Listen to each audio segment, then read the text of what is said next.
We pride ourselves on living in a hyper-rational, scientific age. Our reality is measured in nanometers and mapped through cold data, supposedly having long ago eradicated the superstitions of the past. Sociologist Max Weber famously defined this historical shift toward logic and capitalism. Looking here, we see the term he used to describe our modern condition, the disenchantment of the world. This liberation from magic suggests humanity stripped away supernatural explanations, replacing them with the rational thought and action highlighted here. But if we successfully banished irrationality centuries ago, why does our modern society still behave as if it is driven by invisible supernatural forces? Consider the irrationality of the state. We routinely deploy armies and sacrifice human lives for imaginary boundary lines drawn on a map, lines that have no physical existence in the natural world. We exhibit the same behavior toward currency. Entire populations will descend into panic or endure starvation over abstract numbers flashing on a screen or printed on small slips of paper. We treat these human constructs as immutable, unquestionable laws of physics, often forgetting that we invented them to serve as practical tools.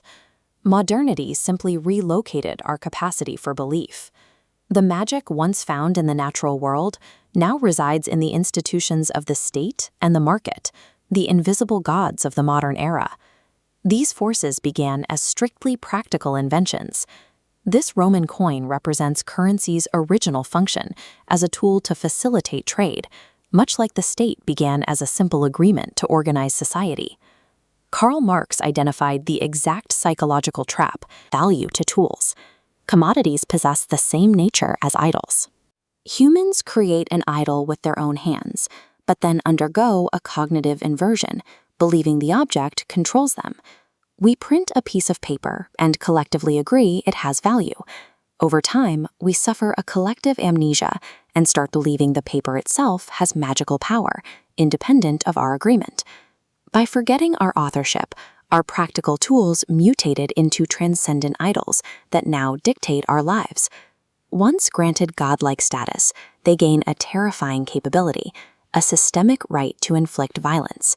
This is because we view the state as a transcendent entity.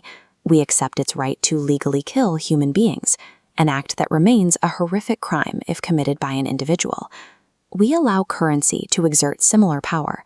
We permit the abstract market to dictate human survival, tolerating societal collapse whenever the collective belief in the illusion falters.